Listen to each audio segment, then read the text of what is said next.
Je n'ai jamais imaginé que le jour le plus heureux de ma vie se transformerait en début de mon plus grand cauchemar. Avez-vous déjà ressenti d'être trahi par celui que vous aimez le plus? Avez-vous déjà vu votre générosité transformée en exploitation? Si mon histoire touche votre cœur, abonnez-vous à la chaîne maintenant et activez la cloche, car dans les prochains épisodes vous découvrirez comment une femme peut reconquérir sa dignité même quand tout semble perdu. Laissez un commentaire racontant si vous avez déjà vécu quelque chose de similaire. Votre expérience peut aider d'autres femmes qui vivent des situations semblables. Mon nom est Isadora, j'ai 52 ans, et pendant des décennies j'ai porté sur mes épaules le poids d'être la seule pourvoyeuse de ma famille. Mon mari Feliciano est mort quand mon fils Aurelio n'avait que 12 ans, nous laissant avec des dettes et un avenir incertain. Depuis lors, j'ai travaillé comme infirmière dans 3 hôpitaux différents à Lyon, doubles équipes, jours fériés, nuits entières, tout pour garantir que mon petit garçon ait ce que je n'ai jamais pu avoir. L'appartement où nous vivions dans le quartier de Bellecour était petit, humide, avec des murs fins qui laissaient passer tous les bruits des voisins. Pendant des années, je rêvais éveillée en imaginant le jour où je pourrais donner à Aurelio une vraie maison, avec jardin, avec espace pour respirer et construire sa propre famille. C'était mon or, ma motivation pour supporter les humiliations des patrons, l'épuisement qui rongeait mes os et la solitude qui m'accompagnait tous les soirs. Aurelio a grandi en devenant un jeune homme intelligent. Il a été diplômé en génie civil de l'université Claude Bernard, et à 28 ans il travaillait déjà dans une entreprise de construction respectée. Il a toujours été un bon fils, affectueux, attentionné. Quand il m'a dit qu'il sortait avec Valentina, une jeune fille douce qu'il avait rencontrée à l'université, mon cœur s'est rempli de joie. Finalement, il aurait la famille que j'avais toujours souhaitée pour lui. C'est alors que j'ai pris la décision qui allait tout changer. Après 25 ans à économiser chaque centime, vendant les bijoux que j'avais reçus de mon défunt mari, faisant des emprunts et utilisant toute ma retraite anticipée, j'ai réussi à rassembler la somme pour acheter une maison. Ce n'était pas n'importe quelle maison.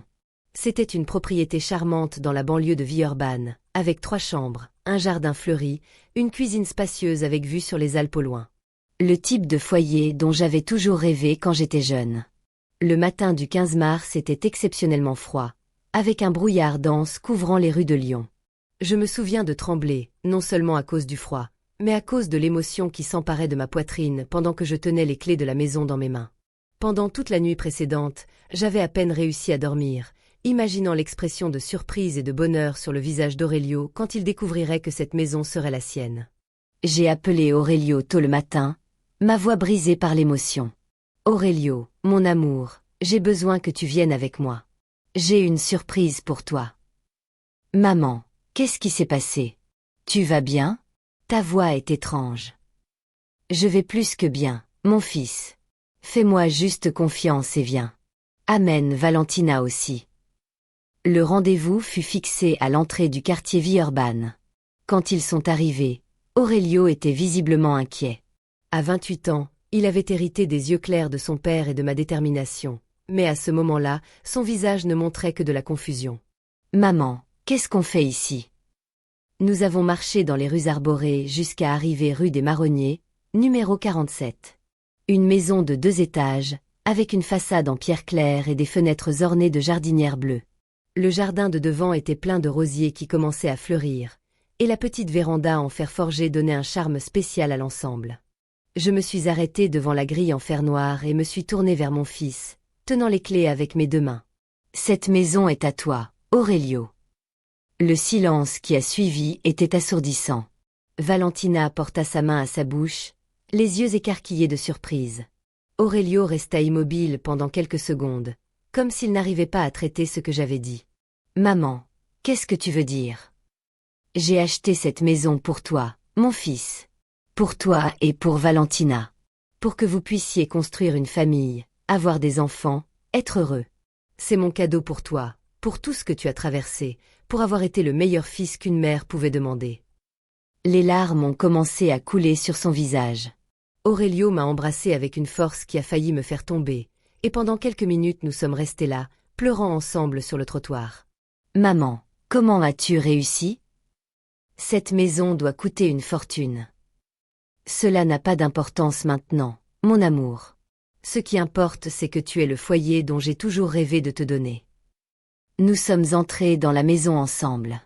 Chaque pièce que nous explorions arrachait des exclamations d'admiration à Valentina et des regards d'incrédulité à Aurelio. Le salon avait un parquet en bois clair et une cheminée en pierre. La cuisine était moderne, avec des armoires en chêne et un îlot central parfait pour les repas en famille. À l'étage supérieur, les chambres étaient spacieuses et pleines de lumière naturelle. Quand nous sommes arrivés dans la chambre principale, Aurelio s'est assis au bord du lit qui était déjà meublé et a recommencé à pleurer. « Maman, je n'arrive pas à y croire. Tu as travaillé toute ta vie pour ça. J'ai travaillé toute ma vie pour toi, mon fils. Cette maison n'est que le symbole de tout l'amour que je ressens pour toi. » Nous avons passé tout l'après-midi à parcourir chaque recoin de la propriété. Valentina parlait déjà des modifications qu'il ferait dans le jardin, d'où il mettrait le berceau du premier enfant. Aurelio semblait redevenu un enfant, courant d'une pièce à l'autre, planifiant où il mettrait son bureau, imaginant les matins de dimanche en prenant le café sur la véranda. C'était exactement comme j'avais imaginé que ce serait. Le bonheur affiché sur le visage de mon fils valait chaque sacrifice, chaque nuit mal dormie, chaque humiliation que j'ai subie pour rassembler cet argent. Mais comme on dit, le diable se cache dans les détails. Quand nous étions sur le point de partir, Aurelio m'a posé une question qui aurait dû sonner comme une alarme dans ma tête. « Maman, ça te dérangerait si j'appelais quelques parents pour annoncer la nouvelle ? Ils vont être si heureux pour moi. » Bien sûr que non, mon amour. Cette joie est faite pour être partagée. Ce fut la plus grande erreur de ma vie. Nous ne savions pas que cet appel innocent déclencherait une série d'événements qui transformeraient mon geste d'amour en début d'un cauchemar qui me poursuivrait les mois suivants. En quelques heures, cette maison qui devait être le refuge d'Aurelio deviendrait le théâtre d'une des plus grandes déceptions de ma vie. Cette nuit-là, je suis retournée dans mon petit appartement à Bellecour avec le cœur débordant de bonheur. J'ai préparé une soupe à l'oignon, mon plat préféré, et j'ai trinqué seule avec un verre de vin rouge, imaginant les petits-enfants qui bientôt couraient dans ce jardin fleuri. J'ai dormi en paix pour la première fois depuis des mois, sans savoir que ce serait la dernière nuit de tranquillité que j'aurais pendant longtemps. Si j'avais su ce qui se passerait le lendemain, j'aurais peut-être pris une décision différente. J'aurais peut-être donné la maison directement à Aurelio par un document légal, la protégeant des tiers. J'aurais peut-être parlé avec lui de garder l'affaire en famille, au moins jusqu'à ce qu'il déménage officiellement. Mais à ce moment-là, j'étais juste une mère fière qui avait réalisé le rêve de donner à son fils le plus beau cadeau qu'elle pouvait offrir, un foyer. Je n'imaginais pas qu'il existe des gens dans ce monde capables de transformer même le geste le plus pur d'amour en opportunité de profiter de la générosité d'autrui. La naïveté, j'ai découvert de la pire façon possible, peut-être notre plus grand ennemi quand les gens autour de nous n'ont pas le même cœur que le nôtre. Le téléphone a sonné à 6 heures du matin suivant, m'arrachant d'un sommeil profond que je n'avais pas expérimenté depuis des mois. « Maman, tu dois venir ici maintenant. Il y a trop de monde dans la maison. » La voix d'Aurelio sonnait tendue, presque désespérée. Rapidement je me suis habillée et j'ai pris le premier métro pour Villeurbanne, mon cœur battant avec une mauvaise sensation que je ne pouvais pas expliquer. Quand j'ai tourné au coin de la rue des Marronniers, je n'ai pas pu croire ce que mes yeux voyaient. Le jardin de devant, qui hier était impeccable, ressemblait maintenant à un campement. Il y avait au moins 8 voitures garées n'importe comment dans la rue, y compris une camionnette blanche qui bloquait partiellement l'entrée du garage. Des sacs poubelles s'accumulaient près de la grille, et le son de voix fortes et de rires résonnait de l'intérieur de la maison. Aurelio m'attendait à la porte principale, le visage pâle et les cheveux ébouriffés, comme s'il n'avait pas dormi. « Maman, je ne sais pas quoi faire. Ils sont arrivés hier soir et se sont simplement installés. » « Qui sont-ils, Aurelio ?» Mes cousins de Marseille, les oncles Ferdinando et Apollonia, la cousine Serafina avec ses 3 enfants, et même tante Cordelia, que je n'ai pas vue depuis 5 ans. Ils ont dit qu'ils venaient aider avec le déménagement et célébrer la nouvelle phase de la famille. Je suis entrée dans la maison et j'ai été confrontée à une scène qui m'a laissée sans voix. Le salon, qui hier était impeccable, ressemblait maintenant à un champ de bataille. Il y avait des couvertures éparpillées sur le sol, des assiettes sales sur la table basse, des canettes de bière vides empilées dans le coin. L'odeur de nourriture réchauffée et de cigarettes imprégnait l'air. Dans la cuisine, j'ai trouvé Apollonia, sœur de mon défunt mari, fouillant dans les placards comme si elle était la propriétaire de la maison. « Ah, Isadora, quelle merveilleuse surprise tu as faite à notre petit. Une si belle maison. Il est évident que toute la famille devait venir célébrer. » Apollonia, je ne savais pas que vous viendriez. Mais voyons, nous sommes famille. Quand nous avons appris la nouvelle, nous ne pouvions pas rester loin. Ferdinando parle déjà de passer des vacances ici l'été. Et tu as vu comme les enfants de Serafina sont heureux? Ils n'ont jamais eu un si grand jardin pour jouer. Par la fenêtre de la cuisine, j'ai pu voir les 3 enfants courir dans le jardin, piétinant les rosiers que j'avais tant admirés la veille. L'un d'eux avait cassé une branche de l'amandier qui poussait près de la véranda. Valentina est apparue dans la cuisine, les yeux rouges et gonflés, clairement en état de choc. « Madame Isadora, j'ai essayé de parler avec Aurelio, mais il ne sait pas comment demander qu'il parte. Ils ont dit qu'il resterait quelques jours pour nous aider à nous installer. » Quelques jours. Tante Cordelia a déjà mis ses vêtements dans l'armoire de la chambre d'hôte. Et cousine Serafina a dit que les enfants sont très excités de connaître la nouvelle maison de la famille. J'ai senti une vague de colère monter dans ma poitrine. Nouvelle maison de la famille. J'avais travaillé 25 ans pour acheter cette maison spécifiquement pour Aurelio et Valentina, pas pour servir d'hôtel à des parents opportunistes qui n'apparaissaient que quand il y avait quelque chose à gagner. J'ai trouvé Ferdinando dans le salon, affalé sur le canapé, regardant la télévision en buvant une bière. En me voyant, il s'est levé avec un large sourire qui n'atteignait pas ses yeux. « Isadora. La généreuse Isadora. Quel beau geste, acheter une maison pour le petit. Feliciano serait fier de toi. » Ferdinando, cette maison est pour Aurelio et Valentina. Ils ont besoin d'intimité pour s'installer. Bien sûr, bien sûr. Mais tu sais comment c'est la famille. Nous sommes ici juste pour aider. D'ailleurs, nous avons déjà parlé avec quelques voisins, présenté la famille. Ils sont très sympathiques. Vous avez parlé avec les voisins? Oui. Nous avons raconté que c'est la nouvelle maison de la famille Moncler. D'ailleurs, Isadora, as-tu pensé à mettre une clôture plus haute? L'intimité est importante, n'est-ce pas? Chaque mot de lui sonnait comme une appropriation indue de ce qui était mien. De la maison que j'avais achetée avec ma sueur, de mes décisions, de ma relation avec Aurelio. Sur la véranda arrière, j'ai trouvé Cordelia en train de fumer et de parler au téléphone. Oui, une belle maison, avec 3 chambres. Non, je ne sais pas combien ça a coûté, mais ça a dû être une fortune. Oui, Isadora a toujours été du genre à économiser. Quelle ironie! Après une vie entière à économiser centime par centime, elle a tout dépensé d'un coup. Cordelia m'a vu m'approcher et a rapidement terminé l'appel. Isadora. Je commentais justement avec ma fille à Paris ta générosité. Quel beau geste. Cordelia, vous devez partir.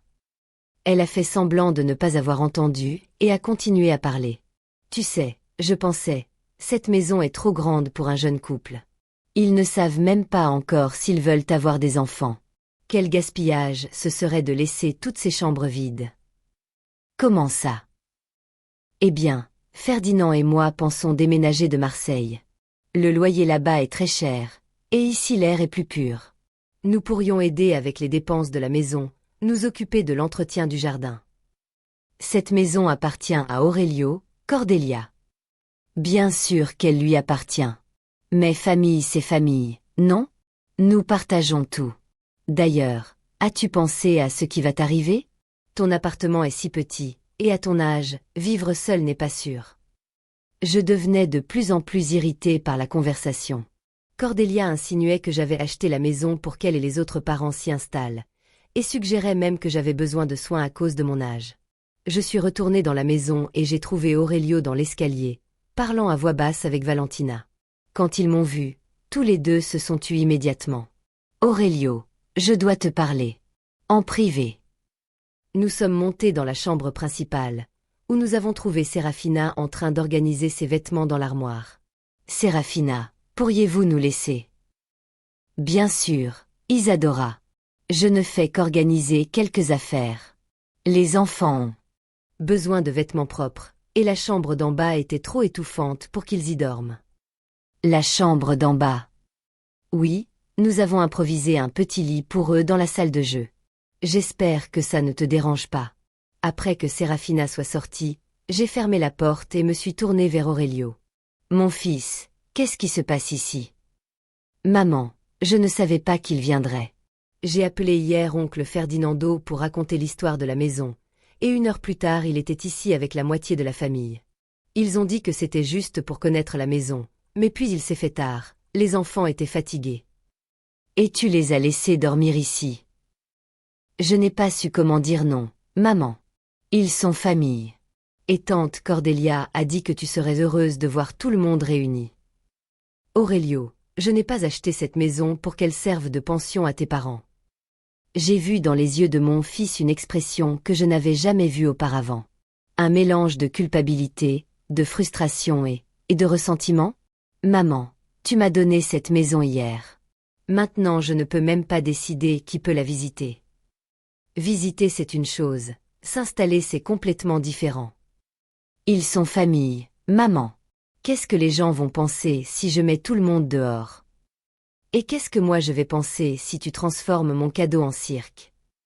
Il y a eu un moment de silence tendu entre nous. Pour la première fois de ma vie, j'avais une dispute sérieuse avec mon fils à cause d'argent et de propriété. Maman, peut-être qu'ils peuvent rester juste quelques jours de plus. Jusqu'à ce qu'ils s'organisent. Quelques jours? Aurelio, Cordelia parle déjà de déménager de Marseille. Ferdinando traite cette maison comme si elle était aussi la sienne. Mais qu'est-ce que je peux faire? Ils se sont déjà installés, les enfants sont heureux. À ce moment-là, j'ai réalisé quelque chose qui m'a glacé le sang. Mon fils, l'homme pour qui j'avais sacrifié toute ma vie, n'arrivait pas à défendre le cadeau que je lui avais donné. Pire que ça, il semblait être plus préoccupé par l'opinion des parents que par mes sentiments. Je suis descendue et j'ai trouvé toute la famille réunie dans le salon, planifiant la journée. Ferdinando parlait d'emmener les enfants au parc, Cordelia organisait une liste de courses, Serafina discutait le menu du déjeuner. Tout s'agissait comme si c'était vraiment la maison de la famille, comme si j'étais juste une invitée. C'est alors que j'ai entendu la phrase qui a tout changé. Quelle chance nous avons, hein, Ferdinando? Isadora a travaillé toute sa vie pour avoir cette maison, et maintenant toute la famille peut en profiter. La personne qui a dit ça a été Serafina, s'adressant à son père avec un sourire qui mélangeait gratitude et astuce. Ma vision s'est obscurcie. 25 ans de sacrifice, de doubles emplois, de renoncement à tout ce que je voulais pour donner à mon fils la meilleure vie possible, et maintenant j'entendais une parente dire que j'avais travaillé pour le bénéfice de toute la famille. C'était comme s'ils avaient volé non seulement ma maison, mais toute la signification de mon geste d'amour. Je suis sortie de la maison sans dire un mot, j'ai marché jusqu'à l'arrêt de bus et je suis retournée dans mon appartement. Pendant tout le trajet, les mots de Serafina résonnaient dans ma tête. Isadora a travaillé toute sa vie pour avoir cette maison, et maintenant toute la famille peut en profiter. Cette nuit-là, seule dans mon petit appartement humide, j'ai pris la décision la plus difficile de ma vie. Si mon propre fils n'arrivait pas à défendre le cadeau que je lui avais donné, s'il préférait faire plaisir à des parents opportunistes plutôt que de respecter mon sacrifice, alors je devais prendre une position. Même si cela signifiait affronter toute la famille, possiblement, perdre mon fils pour toujours. J'ai passé 3 jours sans contact avec Aurelio, espérant qu'il prendrait une attitude et mettrait les parents dehors. 3 jours de silence qui se sont sentis comme 3 années. Le jeudi matin, ma voisine Madame Dubois a frappé à ma porte. C'était une dame de 78 ans qui habitait l'appartement à côté depuis plus de 20 ans, toujours très discrète et polie. Isadora, excuse-moi de te déranger, mais je dois te montrer quelque chose que j'ai vu dans le journal local de Villeurbanne. Elle m'a donné un exemplaire du Le Progrès, le journal régional, ouvert à la section des petites annonces. Avec des doigts tremblants, elle a pointé vers une annonce qui m'a fait sentir comme si le sol disparaissait sous mes pieds. Chambre à louer, maison spacieuse à Villeurbanne, ambiance familiale, jardin, proche des transports publics. Idéal pour étudiants ou travailleurs. Contact, Ferdinando, téléphone, 04.78.20.20.20. Madame Dubois, comment avez-vous eu ce journal? Ma petite fille Émilie habite à Villeurbanne. Elle a vu l'annonce et a trouvé ça bizarre, parce qu'elle se souvenait que tu avais mentionné avoir acheté une maison là-bas pour ton fils. Elle m'a apporté le journal hier. J'ai senti mes jambes s'amollir. Ferdinando louait des chambres dans la maison que j'avais achetée pour Aurelio. Ma maison. La maison qui avait coûté toute ma retraite, mes économies de toute une vie. Madame Dubois, pourriez-vous m'accompagner à Villeurbanne? Bien sûr, ma chère. Je pense que tu as besoin d'un témoin pour ce qui se passe là-bas. Nous sommes arrivés rue des Marronniers vers 2 heures de l'après-midi. La scène avait considérablement empiré. Maintenant il y avait plus de voitures garées devant la maison, y compris 2 motos qui bloquaient complètement le trottoir. Le jardin de devant était complètement détruit, les rosiers avaient été piétinés, il y avait des déchets éparpillés sur la pelouse, et quelqu'un avait fait un feu improvisé près de l'amandier, laissant des marques de brûlure sur le tronc. Nous avons frappé à la porte, et une jeune fille que je n'avais jamais vue auparavant a ouvert. « Vous voulez quelque chose ? Je suis Isadora, mère du propriétaire de cette maison. Qui êtes-vous ? Ah, Madame Isadora. Je suis Clarisse, je loue la chambre du 2e étage. Monsieur Ferdinando m'a dit que vous étiez très généreuse et que ça ne vous dérangeait pas d'avoir des visiteurs. Mon sang bouillait. Des visiteurs. Oui. Il y a 2 autres garçons qui ont loué la chambre d'hôte. Nous sommes tous étudiants à l'université. L'ambiance est très familiale, la famille est super accueillante. Je suis entrée dans la maison suivie par Madame Dubois, qui murmurait des prières en français. Ce que nous avons trouvé là-dedans a dépassé tous mes pires cauchemars. Le salon avait été transformé en véritable dortoir. Il y avait des matelas éparpillés sur le sol, des vêtements suspendus à des étendoirs improvisés, des assiettes sales empilées sur chaque surface disponible. L'odeur était insupportable, un mélange de nourriture avariée, de cigarettes et de moisissures. Dans la cuisine, j'ai trouvé 2 jeunes que je ne connaissais pas en train de préparer ce qui semblait être des nouilles instantanées. « Excusez-moi, qui êtes-vous ? » « Nous sommes locataires, madame. Monsieur Ferdinando nous a loué la chambre pour 400 € par mois. Très bon marché pour une si bonne maison. 400 € par mois, pour chaque chambre. » Ferdinando gagnait au moins 1200 € mensuellement avec la maison que j'avais achetée pour mon fils. J'ai couru à l'étage, cherchant Aurelio. Je l'ai trouvé dans la chambre principale, assis au bord du lit, la tête entre les mains. « Aurelio, qu'est-ce que c'est que tout ça ?» Il a levé le visage, et j'ai pu voir qu'il pleurait. « Maman, je ne savais pas qu'il allait faire ça. Quand j'ai découvert les locations, j'ai essayé de lui parler, mais... » « Mais quoi ?» Il a dit que c'était temporaire, juste pour couvrir les dépenses de la maison. Il a dit que tu serais heureuse de savoir que la maison était bien utilisée. Et où est Valentina ? Elle est partie, maman. Elle n'en pouvait plus. Elle a dit qu'elle n'arrivait pas à dormir avec tout ce bruit, que la maison n'était plus notre foyer. J'ai senti mon cœur se briser. Valentina, la douce jeune fille que j'avais choisie comme belle-fille, était partie à cause de la confusion que ma propre famille avait créée dans la maison qui devait être leur nid d'amour. Aurelio, tu vas mettre tout le monde dehors. Maintenant. Maman, comment ? Ils ont signé des contrats avec oncle Ferdinando. Et les enfants de cousine Serafina se sont déjà inscrits à l'école du quartier. Comment ça, ils ont signé des contrats ? Oncle Ferdinando a dit que c'était pour que tout soit légal, pour protéger la famille. À ce moment-là, Ferdinando est apparu à la porte de la chambre, avec son faux sourire habituel. « Isadora, que c'est bien que tu sois venue. Je voulais justement te parler des améliorations que nous avons faites à la maison. » « Des améliorations ? Ferdinando, tu as détruit ma maison. » « Allons, n'exagère pas. Nous utilisons juste mieux l'espace. Une maison comme ça est trop grande pour 2 personnes. C'est du gaspillage. Tu n'as aucun droit de louer des chambres dans la maison que j'ai achetée pour mon fils. Techniquement, Isadora, la maison est au nom d'Aurelio. Et il a accepté les arrangements.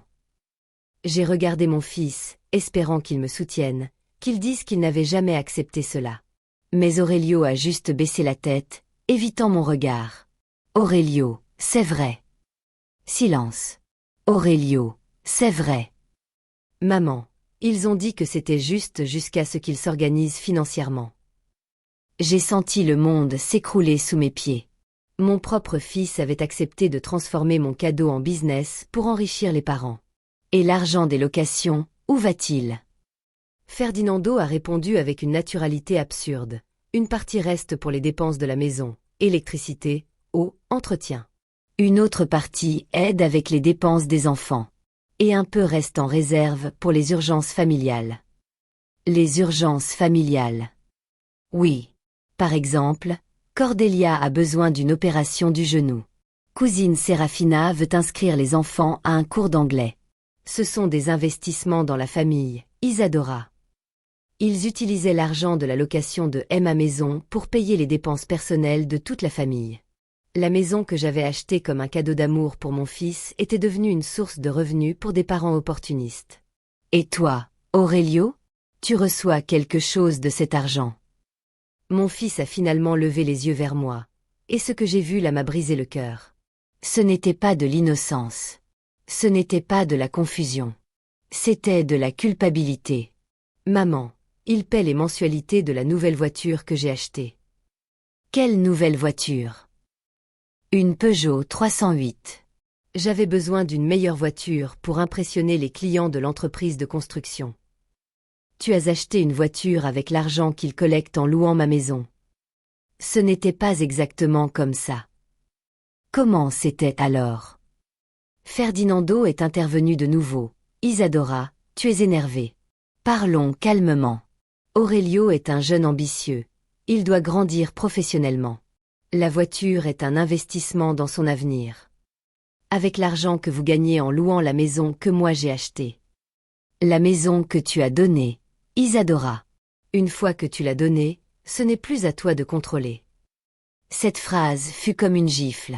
Ferdinando me disait que, légalement, je n'avais plus le droit d'avoir une opinion sur ce qui se passait dans la maison. Que mon geste d'amour m'avait retiré tout pouvoir de décision sur le destin de la propriété. Madame Dubois, qui était restée silencieuse jusque-là, s'est approchée de moi et a murmuré. « Isadora, ma chère, peut-être qu'il vaut mieux parler avec un avocat. » Un avocat.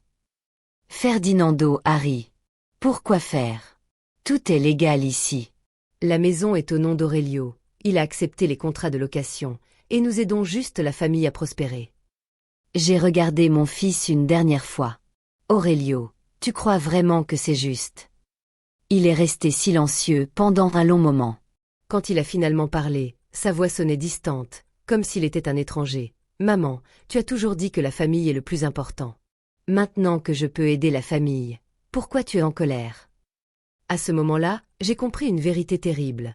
Mon fils avait été manipulé par les parents pour croire qu'exploiter ma générosité était une forme d'aider la famille. Ils avaient déformé mes propres enseignements sur l'union familiale pour justifier l'appropriation de mon sacrifice. Je suis descendue sans dire un mot de plus. Madame Dubois m'a suivie, inquiète de mon état. Dans le salon, j'ai trouvé Cordelia parlant avec animation à un des locataires des règles de la maison. Et le dimanche, nous faisons toujours un déjeuner en famille dans le jardin. C'est une tradition que la propriétaire de la maison, Isadora, a toujours voulu maintenir. Cordelia.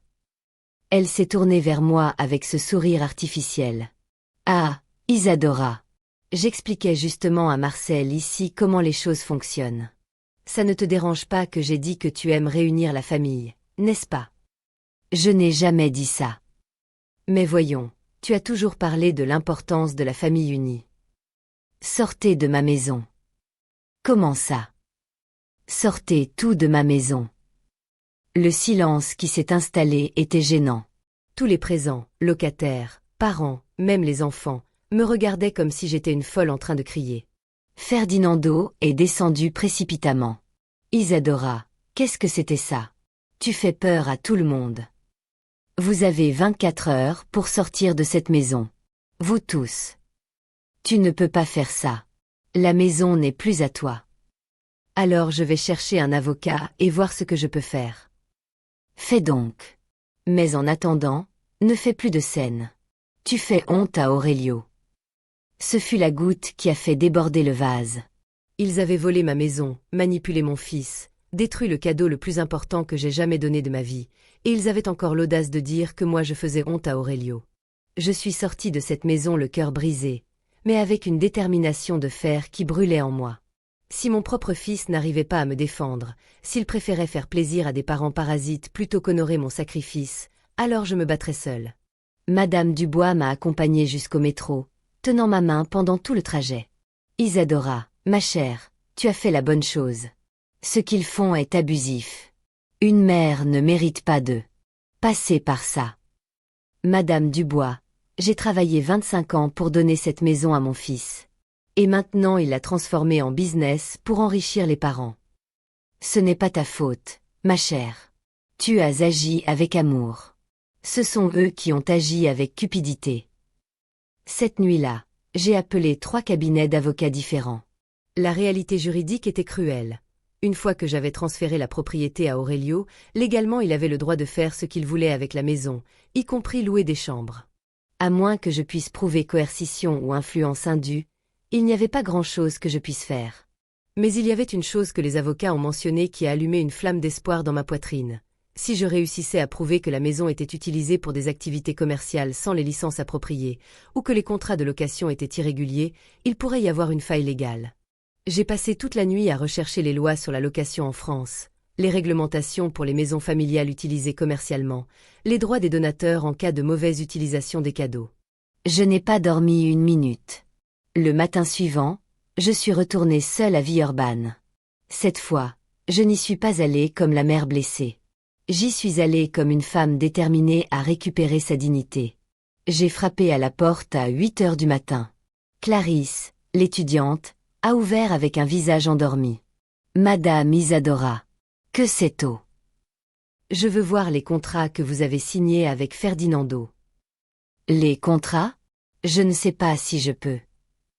Clarisse, cette maison est utilisée illégalement à des fins commerciales.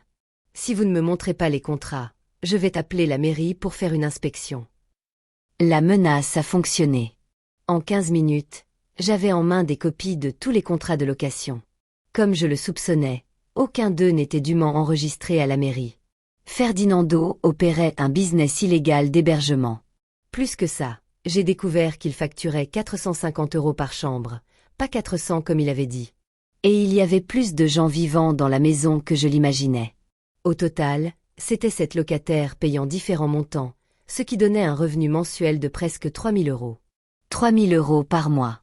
Avec la maison que j'avais achetée avec ma retraite. J'ai photographié tous les contrats et je suis sortie de la maison sans dire au revoir. Je suis allée directement au bureau de l'avocat le plus cher que j'avais consulté la veille. Docteur Lemaître, j'ai besoin de votre aide pour récupérer ma maison. J'ai expliqué toute la situation, montré les contrats, les photos de la destruction du jardin, l'annonce du journal. L'avocat a tout écouté en silence, prenant des notes. Madame Isadora, le cas est délicat, mais il y a plusieurs irrégularités que nous pouvons exploiter. Premièrement, la maison est utilisée commercialement sans licence. Deuxièmement, les contrats n'ont pas été enregistrés convenablement. Troisièmement, si nous réussissons à prouver qu'il y a eu coercition psychologique sur votre fils. Combien ça va coûter? Mes honoraires sont de 150 € de l'heure, plus les frais de procédure. Un cas comme celui-ci peut prendre de 3 à 6 mois. J'ai calculé rapidement. Ce serait presque tout l'argent qu'il me restait dans mes économies. Mais ça ne m'importait pas. Je préférais dépenser ma dernière économie en me battant pour ma dignité plutôt que d'accepter passivement qu'on me vole. Docteur, commencez la procédure dès aujourd'hui. Je suis sortie du bureau en me sentant responsabilisée pour la première fois depuis des semaines. Finalement, je prenais une attitude concrète pour récupérer ce qui était mien par droit moral, sinon légal. Mais ma satisfaction a duré peu. Quand je suis arrivée chez moi, j'ai trouvé Aurelio qui m'attendait à la porte de mon immeuble. « Maman, je dois te parler. Si tu viens me demander d'abandonner l'avocat, tu peux repartir. » Ce n'est pas ça.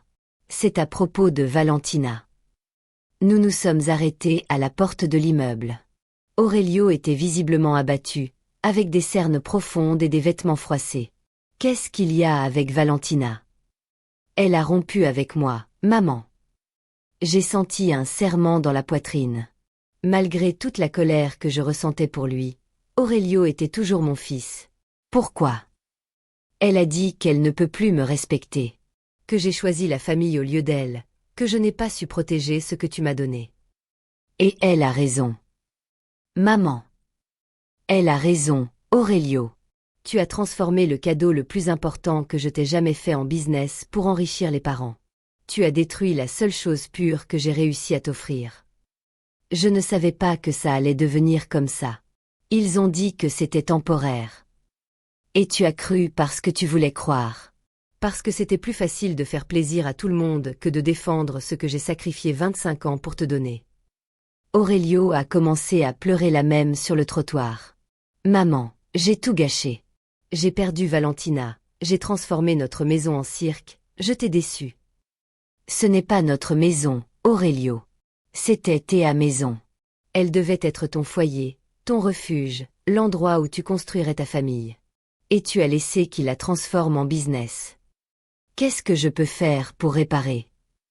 J'ai regardé mon fils, cet homme de 28 ans que j'avais élevé seul, pour qui j'avais tout sacrifié, et j'ai réalisé qu'il comprenait finalement la gravité de ce qui s'était passé.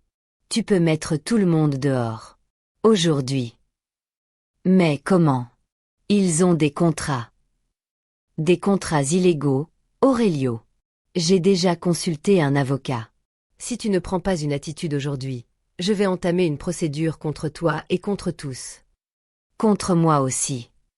Contre tous ceux qui profitent de mon sacrifice. J'ai vu sur son visage le moment exact où il a compris que notre relation avait changé pour toujours. Que je n'étais plus seulement la mère abnégée qui accepterait tout ce qu'il ferait. Que maintenant j'étais prête à me battre, même si cela signifiait me disputer avec mon propre fils. Maman, donne-moi une chance de réparer ça. Tu as jusqu'à demain midi pour mettre tout le monde dehors. Si j'arrive là-bas et que je trouve encore un parent ou un locataire, mon avocat entame l'action. Je suis montée dans mon appartement sans regarder en arrière, laissant Aurelio seul sur le trottoir. Cette nuit-là, pour la première fois depuis des semaines, j'ai dormi tranquille. Pas parce que le problème était résolu, mais parce que j'avais finalement arrêté d'être victime et j'avais commencé à me battre. Le jour suivant s'est levé avec une pluie fine qui tombait sur Lyon comme des larmes du ciel. Je suis arrivée rue des Marronniers exactement à midi, accompagnée par Madame Dubois et par Docteur Lemaître. Mon cœur battait vite, mais ma détermination était inébranlable. La première chose que j'ai remarquée fut le silence. Il n'y avait pas de voix forte, de musique ou d'enfants qui couraient. Les voitures qui encombraient la rue les jours précédents avaient disparu, excepté la Peugeot 308 d'Aurelio garée dans le garage. J'ai frappé à la porte et mon fils a ouvert immédiatement, comme s'il m'attendait derrière la porte. Maman. Ils sont partis. Oui, tous. Je suis entrée dans la maison suivie par l'avocat et Madame Dubois. Ce que j'ai trouvé m'a laissé sans voix, mais cette fois pour une raison différente. La maison avait été complètement nettoyée. Il n'y avait plus de matelas éparpillés, de vêtements suspendus ou d'assiettes sales. La mauvaise odeur avait disparu, remplacée par l'arôme de produits de nettoyage et de fleurs fraîches. Aurelio avait passé toute la nuit à restaurer chaque pièce. Comment as-tu réussi à les faire partir? J'ai dit la vérité, maman. J'ai dit qu'ils détruisaient le cadeau le plus important que j'ai jamais reçu dans ma vie. Qu'à cause de leur cupidité, j'avais perdu la femme que j'aimais et déçu la personne la plus importante au monde pour moi. Et ils ont accepté comme ça.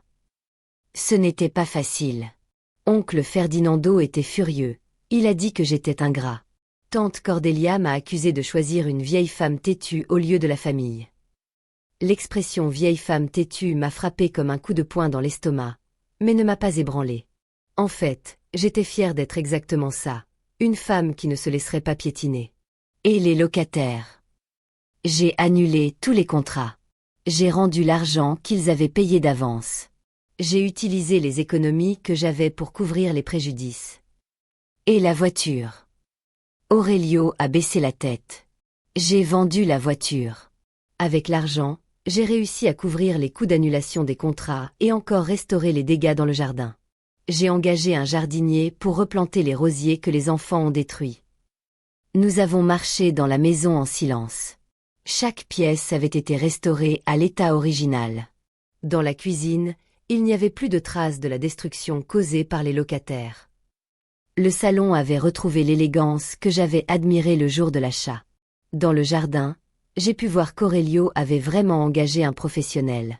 Les rosiers avaient été remplacés par de nouvelles pousses, la pelouse avait été ressemée, et l'amandier endommagé avait reçu un traitement approprié. Mon fils, tu as fait tout ça seul. J'ai eu l'aide de Valentina. Valentina. Elle est venue hier soir quand elle a su que je mettais tout le monde dehors. Elle a dit qu'elle voulait voir si j'étais vraiment prêt à faire la bonne chose. Et vous vous êtes remis ensemble. Pas encore. Elle a dit qu'elle a besoin de temps pour me faire confiance à nouveau. Que je dois prouver que j'ai appris à mettre des limites à la famille. Docteur Lemaître, qui était resté silencieux pendant toute l'inspection, s'est approché de moi. Madame Isadora, d'après ce que je peux observer, le problème principal a été résolu. Votre fils a restauré la propriété à l'état original et retiré toutes les activités commerciales illégales. Souhaitez-vous encore poursuivre l'action légale? J'ai regardé Aurelio, qui m'observait avec une expression qui mélangeait espoir et peur. Docteur, donnez-moi quelques minutes pour parler avec mon fils. L'avocat et Madame Dubois sont sortis dans le jardin, nous donnant de l'intimité. Aurelio, tu comprends ce qui s'est passé ici? Je comprends, maman. J'ai laissé qu'il profite de ta générosité. J'ai transformé ton cadeau en business pour bénéficier des gens qui n'ont apparu que quand ils ont vu une opportunité de profit. Et pourquoi tu as laissé ça arriver? Aurelio est resté silencieux pendant un long moment, comme s'il choisissait soigneusement les mots. Parce que j'ai toujours voulu être accepté par eux, maman. Après que papa est mort, la famille de son côté m'a toujours traité comme si j'étais inférieure, comme si tu n'étais pas assez bien pour l'avoir épousé. Quand ils sont venus et m'ont soudainement traité comme si j'étais important, comme si j'étais l'homme de la famille, je me suis sentie spéciale. Et ça valait plus que mon sacrifice. Non, ça n'a jamais valu. Je n'ai juste pas réussi à voir qu'il me manipulait. Qu'il ne me respectait pas, il voulait juste profiter de ce que tu m'avais donné. J'ai senti une pointe de compréhension dans mon cœur. Mon fils avait grandi sans une figure paternelle forte, et quand les oncles sont apparus offrant une orientation familiale, il s'est laissé influencer par le besoin d'acceptation masculine qui lui avait toujours manqué. Aurelio, tu comprends que notre relation a changé. Comment ça? Tu n'es plus le fils que j'élève et protège de tout. Tu es un homme adulte qui doit apprendre à prendre des décisions indépendantes. Et je ne suis plus la mère qui accepte tout ce que tu fais juste parce que tu es mon fils. Je comprends. Si quelque chose comme ça arrive à nouveau, si tu laisses quelqu'un profiter de ce que je te donne ou manquer de respect à mes sacrifices, notre relation finira définitivement. J'ai vu des larmes se former dans ses yeux. Maman, je jure que j'ai appris. Je ne te décevrai plus jamais comme ça. Il ne s'agit pas de me décevoir, Aurelio. Il s'agit d'apprendre à protéger ce qui est à toi, à valoriser les cadeaux que tu reçois, à être l'homme que je t'ai élevé pour être. Nous avons marché jusqu'à la fenêtre du salon, d'où nous pouvions voir le jardin restauré. Les nouveaux rosiers étaient encore petits, mais montraient déjà des signes qu'ils fleuriraient bientôt. Maman, je peux demander quelque chose? Bien sûr. Tu me pardonnes. J'ai regardé cet homme de 28 ans, mon fils, toute ma vie, la raison pour laquelle j'avais travaillé tant d'années, et j'ai réalisé que c'était la question la plus importante qu'il m'ait jamais posée. Aurelio, je te pardonne. Mais plus important que mon pardon, c'est que tu apprennes à te pardonner et à grandir avec cette erreur. Comment ça? Tu dois te pardonner d'avoir été manipulé, mais ne jamais oublier comment c'est arrivé. Tu dois apprendre à reconnaître quand quelqu'un essaie de profiter de toi et avoir le courage de dire non, même si ce sont des membres de la famille. Et s'ils reviennent? Alors tu diras que cette maison est à toi et à ta future épouse, et que quiconque ne respecte pas ça n'est pas bienvenu. Aurelio m'a embrassé fort, et j'ai senti son odeur, la même odeur que quand il était enfant et dormait sur mes genoux pendant les dimanches d'hiver. Maman, il y a encore une chose. Quoi? Je veux que tu gardes une clé de la maison. Pourquoi? Parce que cette maison a été conquise avec ta sueur. Même si elle est à moi sur le papier, tu seras toujours bienvenue ici. En fait, je veux que tu considères déménager ici. Aurelio. Pas pour vivre avec moi, mais la chambre d'hôte peut être à toi. Tu peux venir et rester quand tu veux, avoir ton propre espace. Après tout ce que tu as sacrifié pour avoir cette maison, il est juste que tu puisses aussi en profiter. L'offre m'a profondément émue, mais m'a aussi fait réfléchir sur comment notre dynamique avait changé. Mon fils, je remercie pour l'offre, mais je préfère maintenir mon indépendance. Cette maison est à toi et à Valentina. Vous devez construire votre propre vie ici. Mais je veux rendre quelque chose en retour d'une façon ou d'une autre. Tu peux rendre en étant heureux, en étant un bon mari pour Valentina, en élevant des enfants qui honorent les valeurs que j'ai essayé de t'enseigner. C'est la plus grande rétribution que tu puisses me donner. J'ai appelé docteur Lemaître et madame Dubois dans la maison. Docteur, je ne poursuivrai pas l'action légale. Le problème a été résolu adéquatement. Vous êtes sûre, madame Isadora? Je suis sûre. Mais je veux que vous prépariez un document établissant que cette propriété ne peut pas être utilisée à des fins commerciales sans mon autorisation préalable. Une sorte de clause de protection. C'est possible. Je peux préparer un additif au document de donation. Parfait. Nous avons passé le reste de l'après-midi à organiser les détails légaux. Aurelio a signé tous les documents sans hésitation, y compris une clause qui me donnait le droit d'inspecter l'usage de la propriété pendant 2 ans. Quand nous nous disions au revoir, Valentina est arrivée. Elle avait apporté des fleurs pour redécorer la maison et un gâteau qu'elle avait fait pour célébrer le nouveau départ. Madame Isadora, je voulais vous remercier. Pourquoi, ma fille? Pour avoir enseigné à Aurelio la valeur de la dignité. Quand il m'a appelé hier en disant qu'il allait mettre tout le monde dehors, j'ai su qu'il avait finalement appris la leçon la plus importante de la vie. Quelle leçon? Qu'il existe des choses plus précieuses que de faire plaisir à tout le monde. Comme honorer ceux qui nous aiment vraiment. Cet après-midi-là, nous avons pris le thé ensemble dans le jardin restauré. Les nouveaux rosiers se balançaient doucement avec la brise de l'après-midi, et pour la première fois depuis des semaines, j'ai ressenti la paix dans mon cœur. Aurelio et Valentina se sont remis ensemble à la fin de ce mois. 6 mois plus tard, ils se sont mariés dans une cérémonie simple dans le jardin de la maison. Une cérémonie à laquelle les parents opportunistes n'ont pas participé. J'ai continué à vivre dans mon appartement à Bellecour, mais je visitais la maison régulièrement. Aurelio a appris à établir des limites claires avec la famille élargie, et quand quelqu'un essayait de profiter de sa générosité, il savait dire non avec fermeté. 1 an plus tard, quand Valentina est tombée enceinte, elle m'a demandé d'être la marraine du bébé. Assise sur la véranda de la maison que j'avais achetée avec tant de sacrifices, observant mon fils et ma belle-fille planifier l'avenir de la famille qu'ils allaient construire, j'ai compris que parfois nous devons nous battre pour nos cadeaux d'amour pour qu'ils maintiennent leur vraie valeur. La maison était finalement devenue ce que j'avais toujours voulu qu'elle soit. Un foyer où l'amour était protégé, où les limites étaient respectées, où une famille pouvait grandir avec dignité. Et j'ai appris qu'être mère ne signifie pas tout accepter passivement. Parfois, aimer quelqu'un signifie avoir le courage de se battre contre ceux qui essaient de profiter de notre amour, même s'ils sont de la propre famille. Le petit jardin où aujourd'hui mon petit-fils de 2 ans joue entre les rosiers que nous avons replantés est la preuve que se battre pour la dignité de nos gestes d'amour vaut chaque larme, chaque moment de solitude, chaque décision difficile que nous devons prendre. Parce qu'à la fin, j'ai découvert que l'amour véritable n'est pas seulement donner des cadeaux. C'est avoir le courage de protéger ces cadeaux pour qu'ils accomplissent leur vrai but, rendre les gens que nous aimons vraiment heureux. Si vous êtes arrivés jusqu'ici, c'est parce que mon histoire a vraiment touché votre cœur. Merci beaucoup d'avoir suivi ce voyage avec moi. Si vous avez déjà vécu des situations similaires ou connaissez quelqu'un qui affronte des parents profiteurs, partagez cette vidéo. Votre attitude peut aider une autre femme à trouver la force de se battre pour sa propre dignité.